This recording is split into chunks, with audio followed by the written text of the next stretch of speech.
What is going on, everybody? Welcome on into the Heat Check Fantasy Podcast, powered by Number Fire. That is right here on the FanDuel Podcast Network and numberfire.com, as we are here to break down Super Bowl 54 between the Chiefs and the 49ers, breaking it down from a single game DFS perspective and letting you know who stands out for us in this game. My name is Jim Sonis. I am a senior writer and analyst for numberfire.com.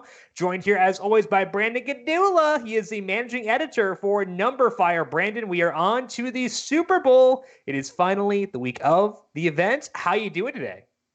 Doing good. I'm usually excited about the Super Bowl no matter what, but this year I'm a little extra excited. I love Patrick Mahomes. I love the Chiefs offense, but really this should be a good game. And anytime we get a good game in the Super Bowl, we can be excited. We're not guaranteed that, but I'm feeling pretty optimistic.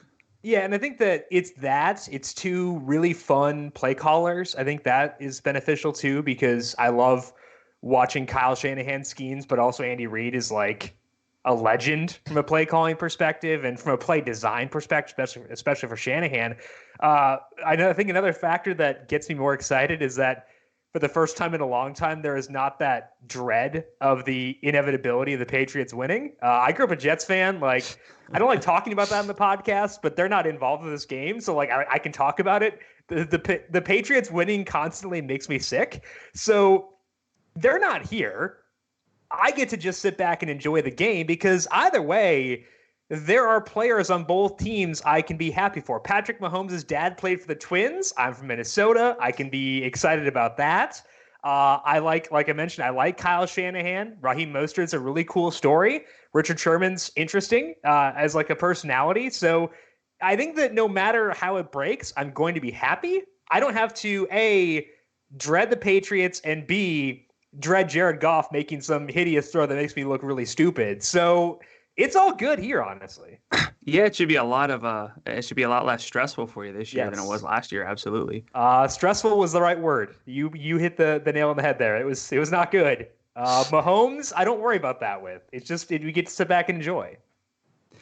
Yeah. I mean, the big unfortunate news here is that this is the first year without Chris Conley for the Chiefs, and they're in the Super Bowl. So I'm taking it a little hard. Wide receiver wins. Yeah, I'm taking it a little hard, but I mean, I like Mahomes enough. We love Damian Williams. Mm-hmm. We got the two best tight ends in football in this game. Yep. You can't complain, and I complain about a lot of stuff. Right, exactly. I just think that it's gonna be a lot of fun. If Brandon can get jacked for it, I think we all can. So it should be a pretty interesting event. Some details for this one, for those of you who are not aware, the Super Bowl is on Sunday. Breaking news there. Lock is at 6:30 p.m. on Sunday. I believe the pregame show starts like 5, but you will have time after that pregame show to lock in lineups. So that means that I believe Inactive should be out around 5 p.m. on Sunday, which will be impactful here with the Tevin Coleman stuff. It is a single game slate, which means that if you haven't played before on FanDuel, you get 5 roster slots.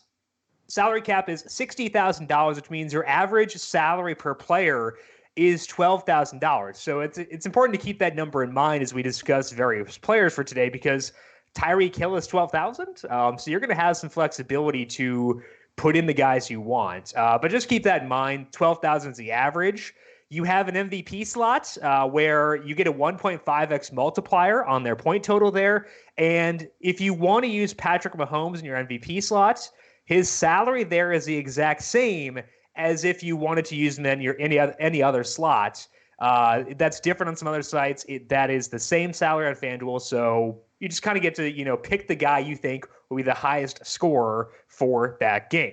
We're going to talk about single game strategy here in just 1 second. But first, a big game calls for a big contest. FanDuel's Big Game Bowl is back in a big way for this weekend with $3 million in prize money, including $1 million to first place for just $9. Select 5 players, turn on the game, and take your shot at one of the biggest paydays in the industry. For more details, visit FanDuel.com/NFL or download the FanDuel app today. Eligibility restrictions apply. Now, before we get into actually breaking down this game, I want to talk to you broadly, Brandon, about single game strategy, because We don't talk about single game DFS very often in this podcast outside of the Pro Bowl, and that's kind of a different animal because game script doesn't matter as much there. So when you are filling out a single game lineup, what is the first thing that comes to your mind when you're trying to pick the 5 players you want for that lineup? Basically what you do a lot throughout the season, but it's make assumptions. It's assume certain game script. It's assume the game goes a certain way. It's assume the touchdowns go to potentially, like, let's say that they all go to Travis Kelce, which shouldn't surprise anybody, but let's say that they don't. And maybe it's one of those games where they have to spread out things to like their third, fourth receivers because the 49ers are playing them tight. So really, it comes down to like thinking about the game and how the game realistically could go because, look, we can simulate things out. We know it's most likely to happen. We know most likely Patrick Mahomes is going to be the top scorer in this game, but it's not a guarantee. And if you have to kind of plan for that. So I would say make those assumptions, game script based, touchdown based, things like that.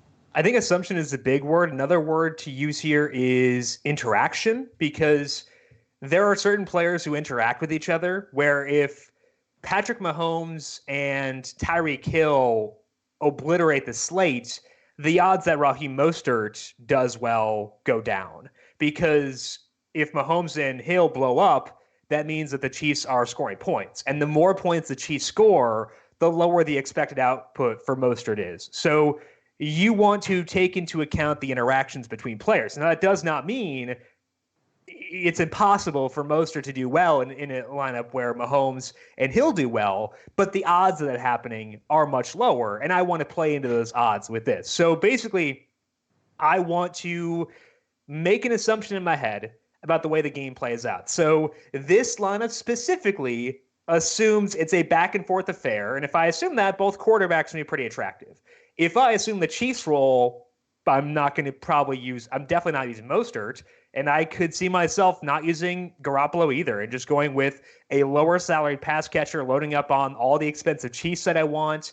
And then the flip would be true as well if I assume that the 49ers roll. So I think just have an assumption of how things play out in your head. This is true for a single game lineup as well. I think it's even more important if you're doing if you're doing a single entry lineup. Like, let's say you have only one lineup. It's even more important there because people are going to try to hedge if it's just a single lineup. But if you decide to go all in on one team, you have to have one player from the opposing team on FanDuel. But if you decide to go 4 Chiefs and 1 Niner, or the opposite, you're going to have a different lineup in the crowd, and that's hard to do on a single game slate. So regardless whether it's single entry or multi-entry, having that assumed game flow in mind is really just it's the first thing you have to do before filling out a lineup. Yeah, I mean a lot of lineups will be similar because the choices are just they're not there. Right. You can't go anywhere else, and it's another thing to think about. Like when you try to compare Patrick Mahomes' expectation against a tough defense, like Mahomes might underperform relative to what he normally does, but in that game, he can still be the number one scorer. Correct. And it sounds obvious, but sometimes you can think like, oh, they're going to bottle up Mahomes a bit, but that still could mean that he's the top scorer in the game. So you kind of have to think about it a lot of different ways, but the interactions, the assumptions, the number one thing if you're new to single game. And I think that for every lineup, you should have an assumption involved in there. And again, like I said, like Mahomes, Mostert, and Hill could all go off in the same game. It's just not as likely as a lot of other routes. And unless you're doing like a ton of lineups, it's okay to avoid situations that are highly unlikely. Now, I'm not saying I'd avoid a script that's entirely unlikely because like there's advantages to that. And I think that if you want to go contrarian, a lineup where the 49ers obliterate the Chiefs and the Chiefs do nothing offensively will be very contrarian. But if you're multi-entering, you should have those lineups in there. I don't think that's going to happen because I've already bet the Chiefs in this game. I think that they're going to win. I think they're going to score a lot of points, but I think that you need to account for those range of outcomes there. As far as injuries go, things are pretty clean for this event. The one big one is Tevin Coleman. He didn't practice at all last week. And if the game had been Sunday, he would be listed as questionable according to their team website. We don't know if he'll play right now because we're recording this on Monday afternoon.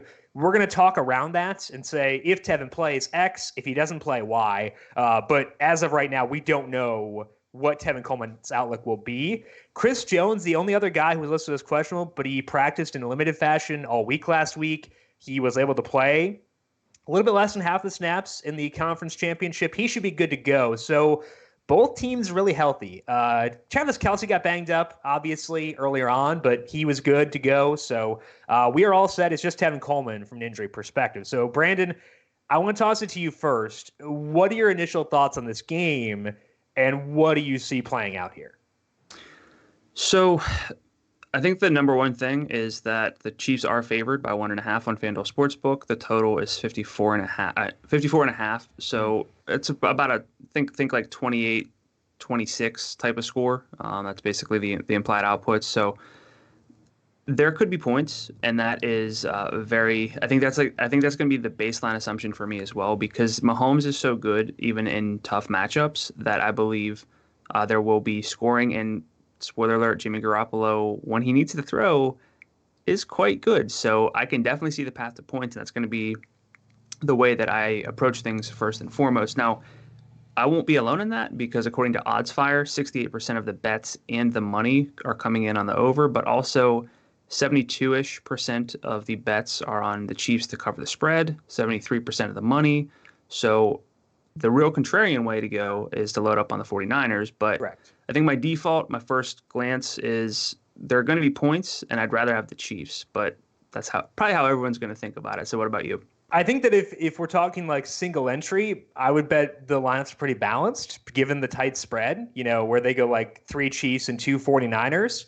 So if I'm doing single entry, like I said, I bet the Chiefs. So, and I also bet the over on their team total. I think they're going to do well. So if I want to be a little bit different while still riding with my baseline assumption, I will go heavy Chiefs there.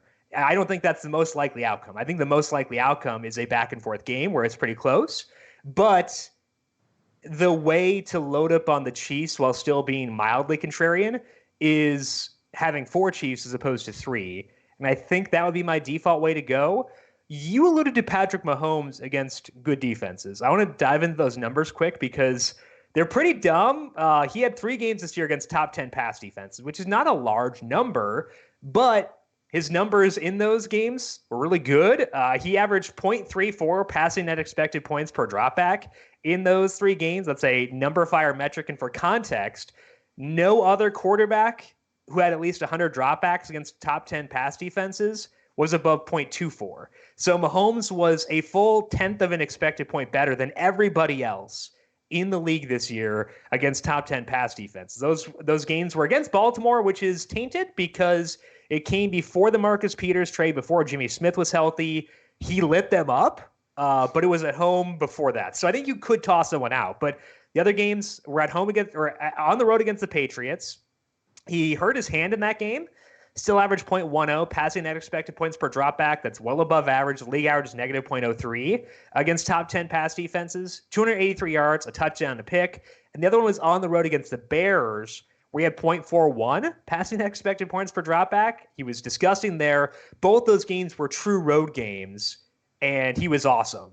So even if we toss out the Baltimore game, which I think is very fair to do, he still is disgusting. So I find it really hard not to have Mahomes in like any lineup. I think the only one where I wouldn't have him is where I assume the 49ers roll. Neutral game script, he is a must and very likely my MVP. If the Chiefs roll, he is a must. Less likely to be my MVP because Damian Williams would get a lot of thought there. But I would, like in a neutral script, he's going to be my MVP almost every time. Yeah, it's tough because like you really do want to differentiate, but Mahomes he's not in a good spot, but he is easily the most likely player to lead this slate in FanDuel points. You mentioned the splits. I have a lot of the same notes. He's just been good pretty much week in and week out. And if you really look at when he's underperformed, it's been barely below the expectation. It's like you can kind of throw it out. So he really doesn't have bad games. He can get yardage. I mean, I have 5 games against top 12 opponents and about 265 passing yards there, which in this game, that's going to be enough. Yeah. Like to put him at or very, very near the top in terms of fantasy points. The only thing is you can say maybe he doesn't get the touchdowns, but That's maybe being a little too cute. So I'm with you. Mahomes, even against the number 2 adjusted pass defense in football, has to be the first place you consider looking. Yeah. So I think Mahomes, and this is obvious, but like Yeah. he will be in most of my lineups, regardless of what I'm Yes. assuming. I think the scenario in which Jimmy Garoppolo is most intriguing is where it's a back and forth game, because if they roll, he would still probably be in there, but we could see a scenario similar to what we saw in the conference championship where he threw 9 times. Like that could happen. But if it's a back and forth game, then Garoppolo becomes, I think, really intriguing. If we look at the games that the 49ers won that were within 10 points this year, Garoppolo averaged 18.9 FanDuel points per game. In their blowout wins, it was 13.3. In their close losses, they didn't get blown out ever, so I don't have any data on that. But in their close losses, it was 10.9. And in both the blowout win and the close loss scenarios, like I'd rather have someone else. Blowout win, I'll probably have him in there because if the 49ers blow out the Chiefs, there aren't going to be a lot of players to score a lot of points. So he will still make sense there. But his biggest appeal is a back and forth affair, which means that I'm probably locking in Mahomes and Garoppolo in a lot of those lineups, which means I have to find value somewhere. But I think that's a worthwhile pursuit. How are you viewing Garoppolo for this game? Yeah, so even if you start your lineups with Mahomes and Garoppolo, you have $10,000 on average for your final 3. You're probably not going to be able to get to Damian Williams, but if you're going with the quarterbacks, that makes sense. Raheem Mostert's 13.5, Damian Williams is 14,000, and then it's Travis Kelce at 12.5. So playing both is going to be a very common combination, but you can differentiate there in a lot of different ways. But we've been saying for most of the year that it's not so much that it's not like the 49ers are hiding Jimmy Garoppolo. Right. They just don't need to use him. Yeah. He's been very good. And whenever he's actually dropped back at least 35 times, he's averaged 295 yards per game, more than 2 touchdowns per game. Like, I'm not saying he can go toe to toe with Patrick Mahomes straight up, but just because the Chiefs put up points doesn't mean that Garoppolo can't keep pace to a degree. So I think that one of the most common and one of the easiest ways to get a little bit contrarian is if you're playing both quarterbacks, consider Garoppolo in the MVP slot. Okay, yeah. Just because if he has to throw more, he's shown the ability to do it. So yeah, I love Jimmy. I don't think by any means that he's as good of a play as Patrick Mahomes, but no. I really don't think that we need to be completely concerned about his 27 pass attempts through 2 playoff games. How do you view Garoppolo in a lineup where you assume San Francisco rolls? Then just because of how run heavy they can be with a lead, it's going to be more about Raheem Mostert and maybe trying to find the pass catcher who gets like his 1 touchdown, because there won't be a lot of yardage. So I'm less likely to play Garoppolo in lineups where I think the 49ers roll, but that's going to be the fewest percentage of my assumption lineups anyway. I think that's the right way to view it. I could still see a scenario in which I use him there because he could still pay off pretty easily, but he's not at his most desirable assumption is a back and forth game. Like that is firmly hit. It's same for Mahomes. But still. As far as Mahomes, one last thing on him, he's been running a lot more recently too. His past 3 games, it's 7, 7, and 8 rush attempts. He didn't have more than 6 in any game before that. So another reason to like him a lot. Let's talk about the running backs here. I think that Damian Williams is viable both in Chiefs dominator lineups and neutral game scripts, whereas Mostert, I think, is not out of play in a neutral script, but his appeal is a lot lower in that script than Damian Williams is. Williams in the playoffs, he's played 96.9 and 85.3% of the snaps, 14.5 carries per game, 6 targets per game. He's gone nuts because they just decided to focus in on him. And Mostert's gone nuts too, or at least he did in the conference championships. But I think that the scenarios in which Williams is set up to succeed are more abundant than Mostert. Williams is 14,000. Mostert is 13.5. I think that having Williams in a lot of my neutral script lineups is attractive, and I can get there with Garoppolo and Mahomes too. It just means that I'm ignoring Hill and Kelsey, which is uncomfortable, but I'm okay with it. So, what is your view on Williams relative to Mostert, and then just Williams in neutral scripts too? I think is intriguing. I prefer Williams to Mostert because he's just game script agnostic. He's Yeah. going to get targets. Mostert doesn't get the targets that Damian Williams gets, and also it's small. It's by 1.5 points, but the Chiefs do have a higher implied team total. And again, we're expecting the Chiefs to score more points because we think they'll win, and that means that I should by default prefer. Well, actually, Damian I should Williams. ask you about that. Are you in the same boat as me, where you think the Chiefs win this game? Yeah, I think that's where I'm leaning. Okay. I actually at first was leaning toward the 49ers, but I think I'm back over to the Chiefs. So yeah, I mean, I prefer Damian straight up, and a neutral script. I think that there's enough work for him as a rusher because he's the only one getting carries. Yeah. Especially the high leverage carries, and as far as the receiving goes, he can get work out of the backfield. So I actually don't think that I do think that he stacks quite well with Patrick Mahomes because a receiving touchdown is very much in the cards. So you mentioned it's pricey, but you can do it. You can play Williams, Garoppolo, and Mahomes. Is that going to be, if you're building one lineup, do you think that's what you would want to do?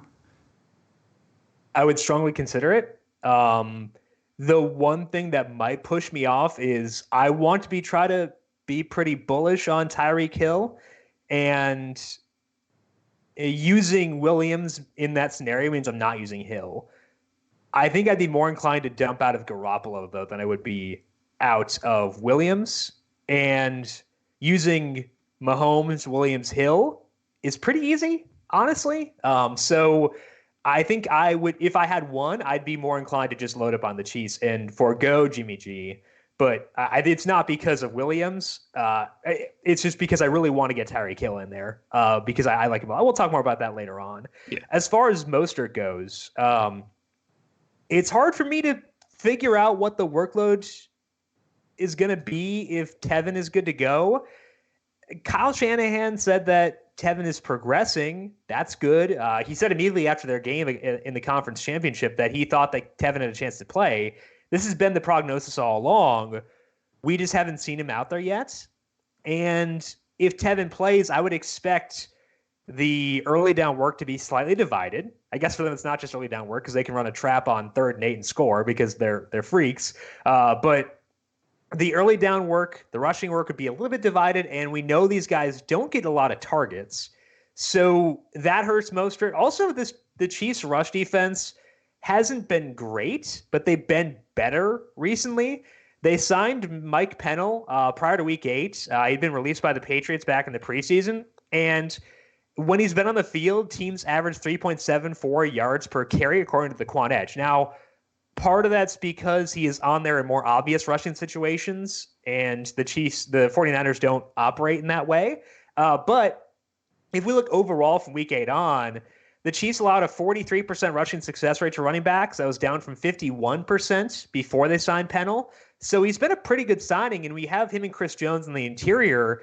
It has the potential to disrupt the biggest weakness on that 49ers offense, which is their interior offensive line play, especially with Weston Richburg being out. So I think that when you combine Tevin potentially playing with the Chiefs' rush defense being better, with my assumption that the Chiefs do really well, I will be underweight on Raheem Mostert. I'm still going to use him because he can be my MVP in a lineup where I assume the 49ers roll, but I would expect that I will be underweight on him, probably by a decent amount.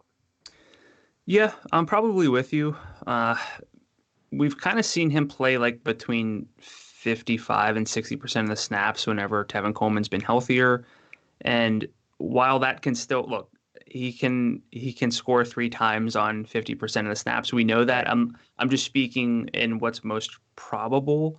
I think I'm with you where it's probably a situation where it's correct to be underweight, especially for him at that salary, and especially when our kind of baseline assumption is that the 49ers do trail. So Mostert obviously can break the slate. We know that for sure. The Chiefs, again, improving defensively against the run, but they're still not It's not so much about the matchup as it is Right. Script the script and volume. Yeah. and volume concerns. Yep. Tevin Coleman, we should talk about him briefly. If he plays, will you use him at 10,000?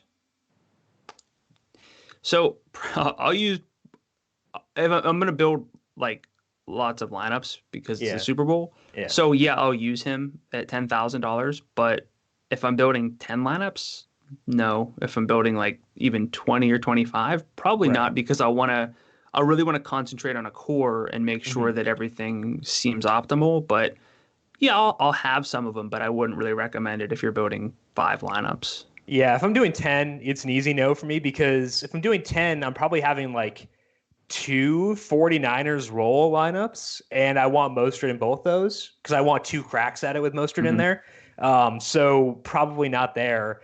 I think that if I'm doing like a bunch though, I would have Coleman in my MVP slot Yeah. a non-zero number of times because we saw him in the divisional round. I know that Mostert was sick that week. He left in the fourth quarter with cramps, but in the first three quarters, Tevin Coleman had 17 carries compared to 12 for Mostert. It is within their range of outcomes for Tevin to get the hot hand. I think that I will have zero Matt Breida. So like if he goes off, that's fine. I don't care. What if Coleman sits though? Like then it might be Jeffrey Wilson as like a very, very cheap play because we saw him get some goal line work earlier in the year when he was active.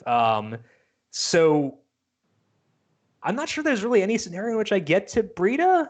I don't know. Maybe I should. I'd consider it if Tevin Coleman sat because he's $7,500, but Yeah.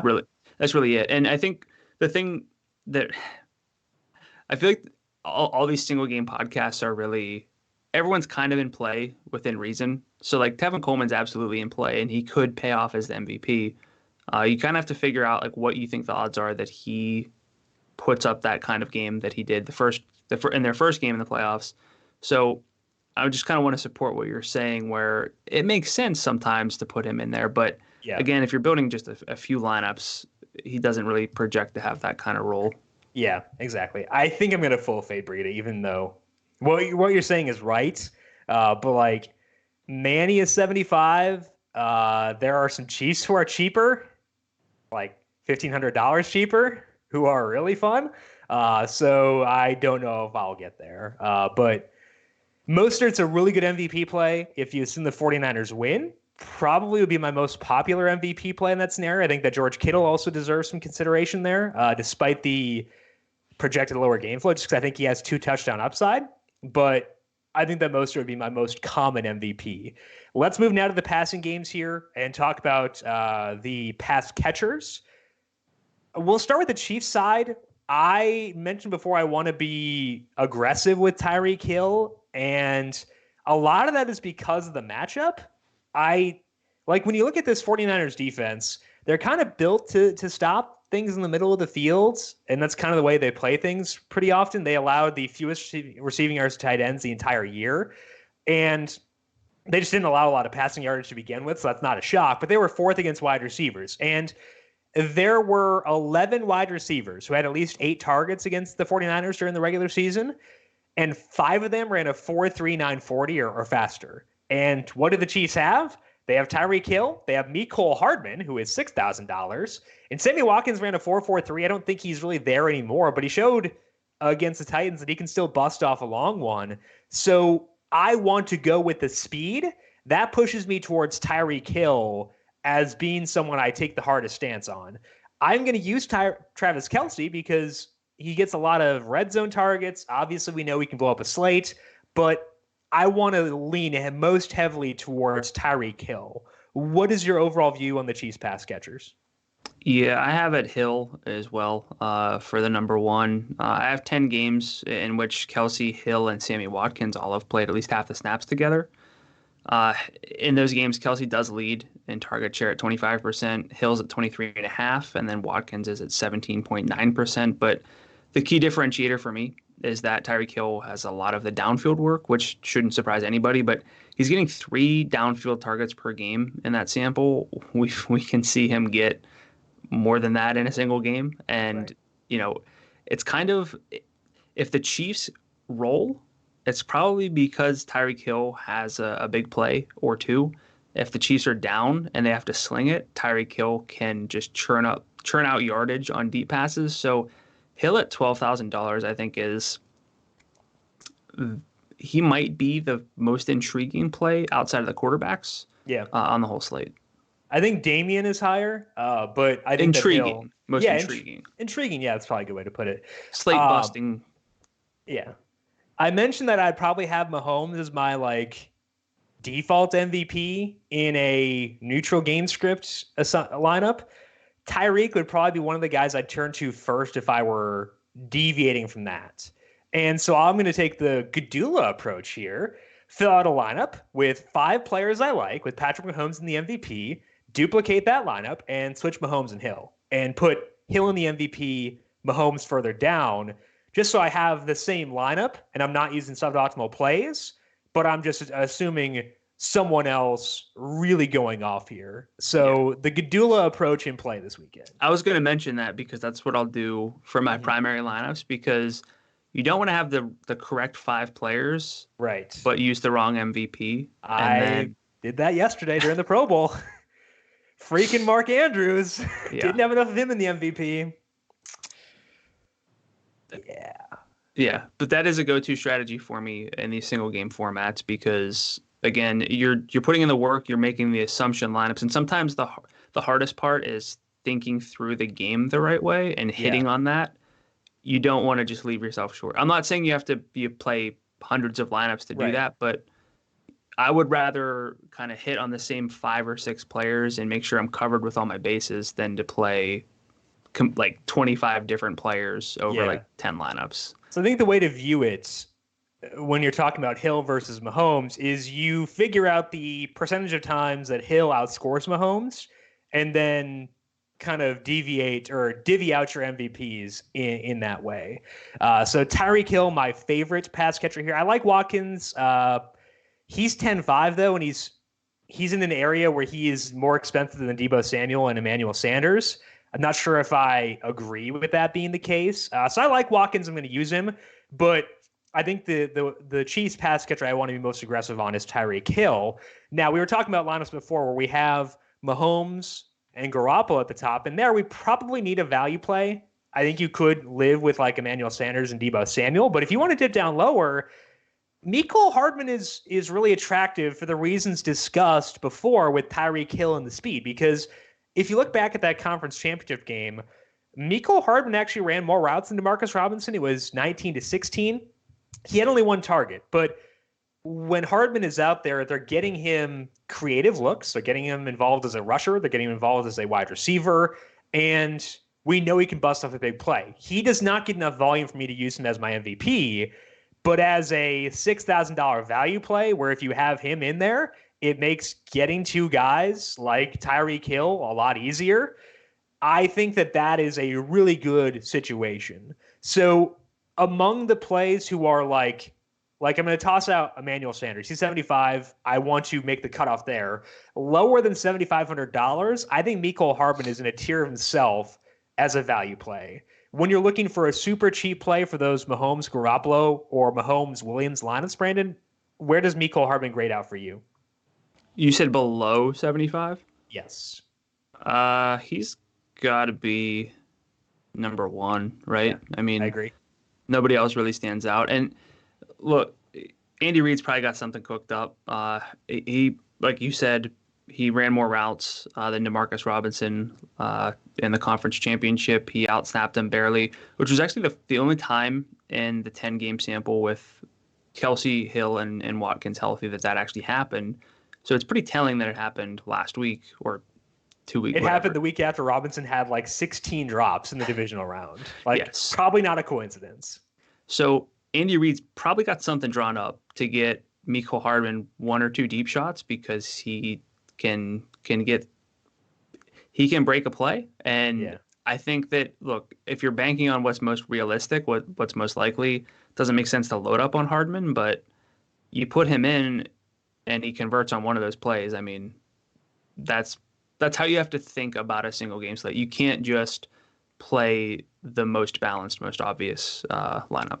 Exactly. And I think that's a big part of why Hardman makes a lot of sense, because if he does pay off, the upsides for you are huge. And I want to be okay thinking that way. And the other guys by him are like Kyle Juszczyk. Like, he could score a touchdown, but I don't honestly care that much. He's a very good player. I just don't think he translates well for DFS. Darwin Thompson, they don't trust a whole lot. LaShawn McCoy, probably not going to be active. Well, he might be. But so I think among the guys down here, Hardman is going to be popular because he is in a range that no one else is very attractive, but I don't think he'll be prohibitively so. So I like Mecole Hardman a lot. And if we know that speed has been pretty dangerous against the 49ers this year, Andy Reid's going to know that too. So like you said, I would not be shocked if he were to cook something up. So Hardman, really fun for me. Looking on the San Francisco side, I think that George Kittle is the Tyreek Hill of the 49ers for me, where I want to be most bullish on him. Because if you look at the games, I think the most relevant sample here is week 13 on, which is where Deebo Samuel's snap rates spiked really for like the first time. The first time when Sanders and Kittle were active. From week 13 on, Kittle has 30.5% of their overall targets and 33% of the red zone targets. Deebo's at 21.3%. Emmanuel's at 19.5%. It's a big gap between Kittle and those other guys. And I would like my exposures to reflect that. So I'm going to have some months where I assume a neutral game script where Kittle is my MVP. I will also have some where I assume they blow out the Chiefs, where Kittle is my MVP, because he has the potential to blow up a slate more so than most of the guys here. Kittle's also 10-1 to score the first touchdown, or at least he was where I was on Saturday. So I found that pretty attractive. I think that Kittle is analogous to Hill, where I want to be most aggressive with him. What about you with these 49ers pass catchers? Yeah, I mean, look, George Kittle's 11,500. Deebo is 8,500 and Emmanuel Sanders is 7,500. So we're kind of with Kittle, we're paying a premium, but I think it just makes the most sense because you mentioned the target shares. I have a lot of similar numbers here with Kittle and Sanders playing. The kind of differentiator for me is the downfield work. We just haven't seen George Kittle get necessarily an abundance of it. Now, Jimmy Garoppolo doesn't throw it deep often. He doesn't throw deep often, but Emmanuel Sanders has had more of the deep work, and that's a little bit concerning to me because we know how good George Kittle can be on deep balls, and they just haven't really made that a priority, and I don't know if that's going to be there. So for the savings, I might prefer one of the wide receivers, but I absolutely agree with you. The George Kittle is the first place I would want to look. But for the price, I might wind up with more of one of the wide receivers. And the savings aspect is pretty big because they are a lot cheaper. Deebo is $8,500 and Manny is $75,000, whereas Kittle is $11,500. So that's a big gap. So you are saving a lot. And I think it depends on how I'm viewing the game script, because if I am in a Chiefs-heavy lineup, that means that I'm not expecting the 49ers to score a ton. And a big part of Kittle's appeal is touchdowns. I'm looking more so for yardage there. And there, like, let's say I decide to use Emmanuel Sanders at 75. That means a larger majority of my salary is being dedicated to Chiefs. That's the way I want to play it. So if it's a Chiefs assumption lineup where I assume the Chiefs roll, then I probably will be a little bit lower on George Kittle. Like, I'm going to use Harrison Butker in those lineups. So it's not like I'm going to need all the value plays in that situation, but I think that Emmanuel Sanders may be more relevant in those builds, whereas I defer more towards Kittle in the more balanced or 49ers heavy builds, if that makes sense. Yeah, it makes sense. I guess my question for you is more, let's say you're building some like neutral scripts. Yeah. Are you still preferring Kittle for touchdowns, or are you do you think you'll end up taking the savings? Like, what are your thoughts in a neutral script? So neutral script means that I'm more inclined to use Garoppolo, Yes. which means that I need value, which could push me towards someone like Manny or like Deebo. But at the same time, if I plug in Mecole Hardman, it's really easy to afford Kittle in those lineups too. And I think I might be inclined to go with that and drop down to Mecole Hardman so that I can get in Kittle instead. So I think in those neutral lineups, I will be trying to get up to Kittle. I think that you're making a very fair point, but I'm going to try to get to Kittle there for sure. What about you?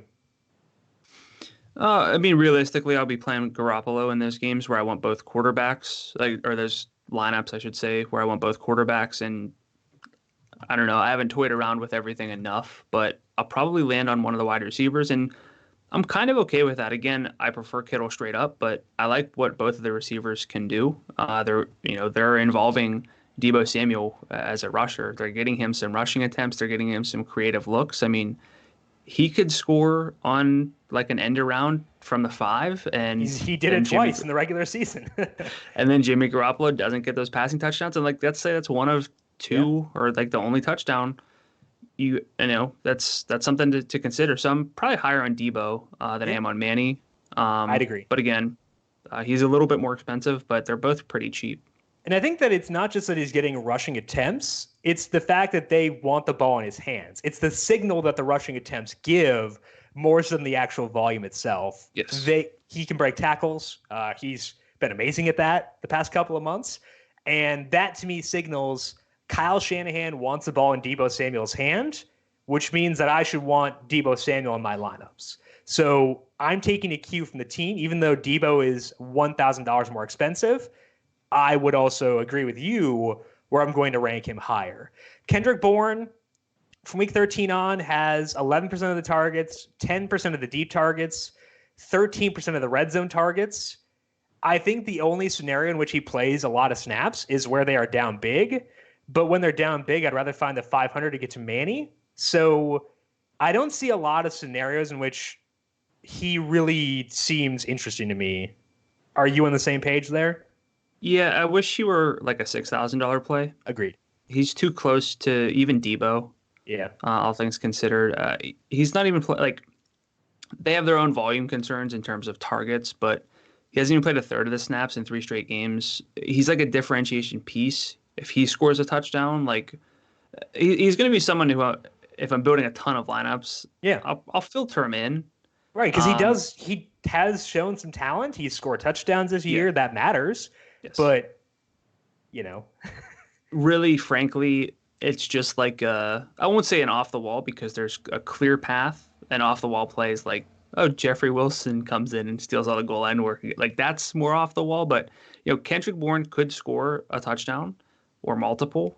This team could score points, but for the price, it's just really hard to sit back and say Kendrick Bourne is someone I'm really kind of eyeing as like an under the radar play because he's just $500 cheaper than Emmanuel Sanders. Yeah. Kelsey or Kittle? We've already talked about both, so we'll make this one brief. Kelsey. Yes, because I like Tyreek Hill. I think I inherently have to go. Well, no, I guess I think you go Kittle. I don't know. It's tough.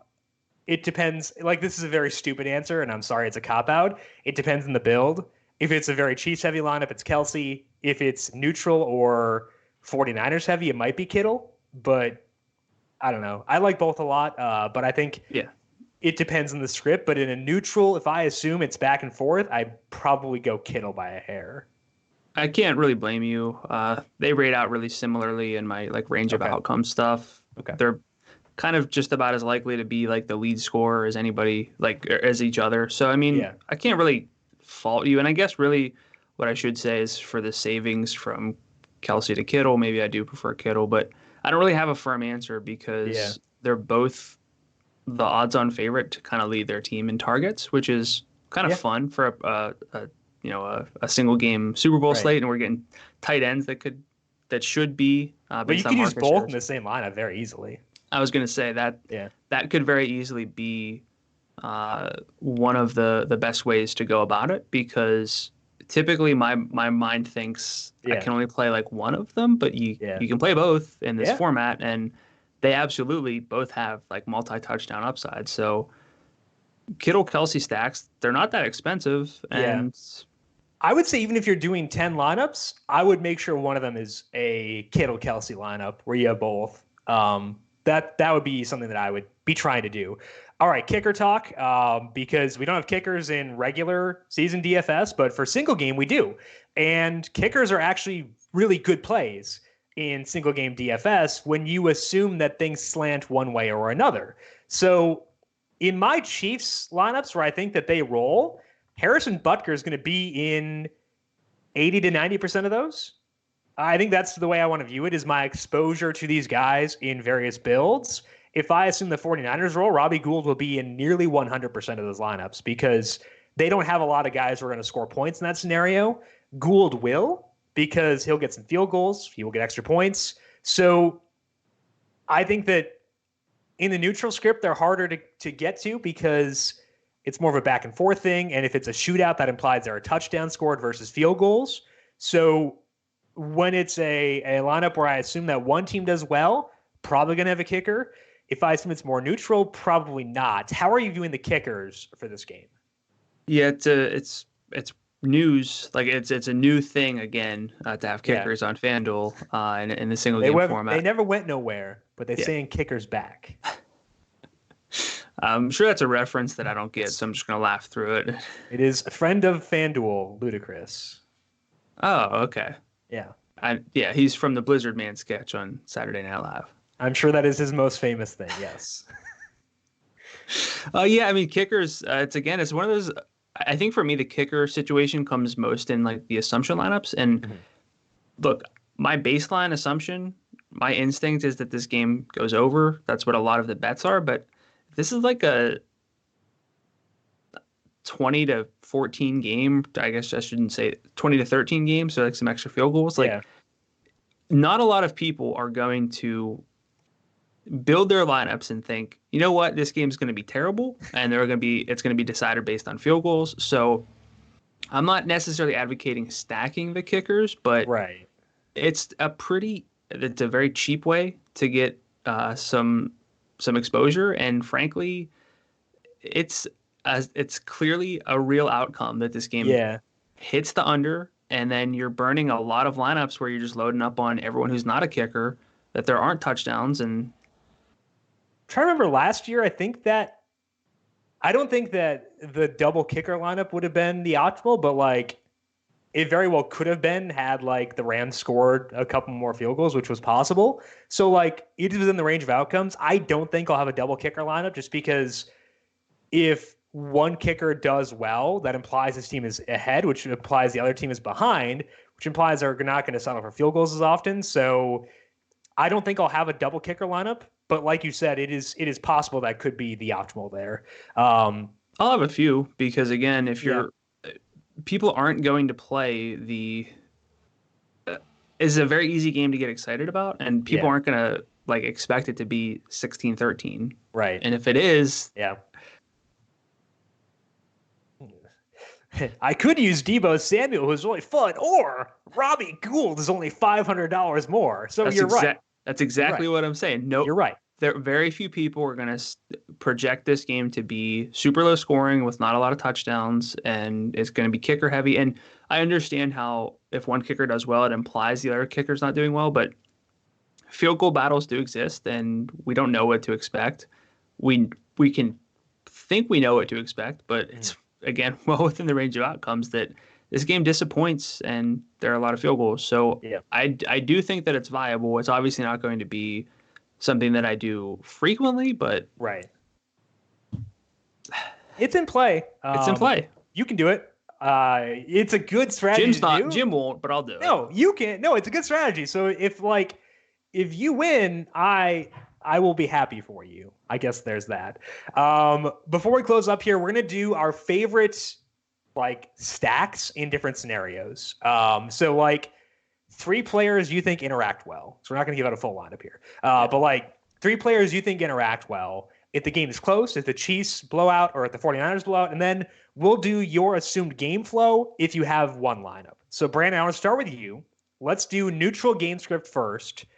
3 players you think interact well there. All right. In that case, it's going to be both quarterbacks for me. I agree. And probably Damian, because he will be getting carries and he's involved as a wide receiver or as a receiver, like a pass catcher. So I might go in that sense, the super expensive way, and then try to hit on the touchdown scores, which will be cheaper. I was going to say that too, so I'll go Mahomes, Garoppolo, and Hill instead. Okay.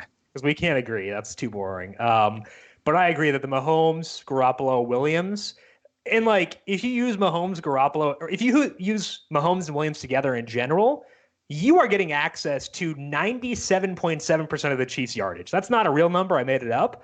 But like Darwin Thompson's not getting volume. Mecole Hardman and Tyreek Hill can get carries, and Travis Kelce can too. In like that weird where he's like in the shotgun scenario, like which is always fun. And like they will do that. I think the 49ers did it. Someone did it. No, it was Derrick Henry, I think. Yeah, he threw a touchdown.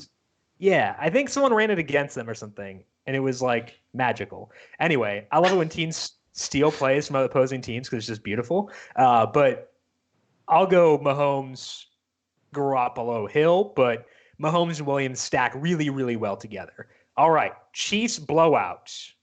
No, you go first because I stole yours. All right, I'm doing Williams my MVP for one there because I want to mix up a bit. Mahomes, Harrison Butker because we're gonna party. Yeah, I could see that. Chiefs blowout. Yeah, I'll go Williams is the MVP. Okay. How often are you doing Williams MVP in your Chiefs blowout lineups? Because I might do like 50-50. I don't think I'd be that high. I'd still be higher on Mahomes. Okay. So Damian is the MVP. I think in that situation is not the best, but it's still viable to use Jimmy Garoppolo because if his pass volume's up, he can do some stuff. Okay. And then, geez, this is tough. I guess Mahomes. No, I can't do that. No, you can because you changed your MVP. Yeah, I guess. Yeah. Mine would be Mahomes, Williams, Butker. Yeah. All right. 49ers blowout. You go first this time. Mostert MVP. Robbie Gould. And either Patrick Mahomes for all the volume or Tyreek Hill for the probably unlimited deep shots if it's like a huge blowout. Yeah. I would say Mostert MVP for sure. Robbie Gould in there as well. And like if I use Mostert and Gould, I have a lot of salary. I can probably get to Mahomes.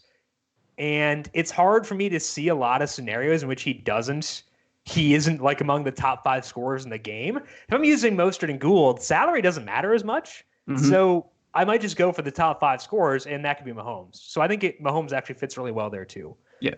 This is another, just by having us go through these, it's very easy to think about things similarly to a lot of other people. So again, it's just another one of those reasons to think about like maybe a double kicker lineup, something like that. So, and the lineups that don't have Mahomes are going to be very rare, but that means you should try to have them at times. Like if I had 10 lineups, I would be very okay omitting Mahomes from one.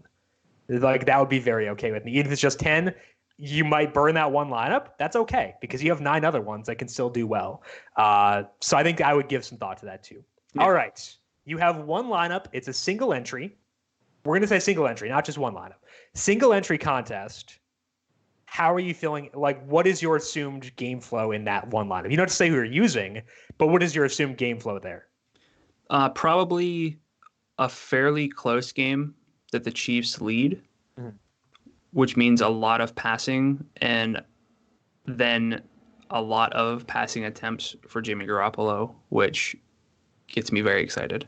Yes, I think that makes sense. If I have one, because I want to make sure I am using all the Chiefs I like, I think it's going to wind up being a 4 Chief lineup and a 1 49er lineup. And we were talking about skipping over Kittel and going down to Manny and Hill there, or to Manny and Debo. I think that's a situation where I do wind up on one of those guys rather than Kittel, even though I do like them a lot, just because it allows me to allocate a larger chunk of my salary to the Chiefs, which if I'm doing one lineup, I kind of want to do. I want to commit to one team. And if I'm going to commit to one team for one lineup, it'll be the Chiefs. So I think that's the way that I skew there. But I think just in general, thinking about ways you can be different within each lineup are valuable. So when you look at a lineup and you're like, man, this is the most popular play at each position, just change up your MVP. Go Garoppolo in your MVP instead of Mahomes or whatever it may be. I think that can make all the difference. Exactly. So maybe you still put that super chalky one in, like, playing a cash game lineup in a GPP, which we talk about during the regular season. Like, sure, you can still do that as long as you're doing a lot, but try to be different because you don't want a 53-way tie for first place, which is very common in single game DFS. Very, very common. You want a way to get that cookie for yourself. Last year, former Numberfire writer Brian Jester won $1 million in a different website by having a standalone lineup somehow. So you can do it, and I'd recommend trying to do that for sure. Any final thoughts from you, Brandon, before we close up shop for today? I know it probably sounded like we just said you can kind of think about it any way you want, and that's true. And I think that there's a lot of merit in being able to think outside the box a little bit when it comes to single game contests. And both these teams can score. Both these teams can spread out touchdowns. So, I mean, if you think that it's like a Kendrick Bourne game because you see something in the data, I know, but I'm just saying, you're probably not that off base. So I would say that in the end, trust yourself and like you said, just kind of think things through and try to find a way to be contrarian without being blatantly suboptimal. Don't be stupid. Be contrarian, don't be dumb. Like I think maybe no Jeff Wilson. I don't know if that's dumb. He's 5,000. If Tevin's inactive, we'll see. Hey, man, I'm a Jeff Wilson guy, so it's tough for me to say. I've never heard anyone say that sentence in my entire life, but I respect it. Last thing that I would say is just stick to the process of like having an assumption in mind of how things play out. Stick to that. Have a conviction on certain players and enjoy some football because it's going to be a fun game. Don't get too stressed out over the lineups. Make sure you allow yourself to actually enjoy the game as well. That is all that we have for today here on the Heat Check Fantasy Podcast. Of course, we have the Daily ISO going up every day here on the Numberfire Daily Fantasy Podcast feed, and we have our PGA Heat Check going up on Tuesday if you're listening to this before then. Make sure you are subscribed to the Numberfire Daily Fantasy Podcast feed on Apple Podcasts, Spotify, Stitcher, the Google Play Store, iHeartRadio, wherever you find your podcasts, you can find us. While you're there, please leave a rating and review as well. This is not the final football discussion for the year. We'll have some more coming up next week. More to be discussed on that later on. Hint, hint, wink, wink. I can't say what we're talking about. We're talking stuff next week. So we'll be back with more football next week for sure. Should be a whole lot of fun. More Super Bowl discussion coming up on Covering the Spread. We have JJ Zachariason coming on Tuesday to talk player props, and Dr. Eric Eager from Pro Football Focus on Wednesday to break down the game. Brandon, people have questions for you on Twitter. Where can they find you there? I'm at Gadula13, GDULA13. And I am at Jim Sannes, JIMSANNES. You can also follow the FanDuel Podcast Network at FanDuel Podcast. Big thank you to Calvin Theobald, our video producer, for running the video side of things here today. Thank you, Cal, as always. And thank you to everyone for tuning in. We appreciate your viewership throughout this entire NFL season. We'll talk to you again next week for some more football talk. Enjoy the Super Bowl. Good luck with your lineups, and we'll talk to you again later. This has been the Heat Check Fantasy Podcast, powered by Numberfire.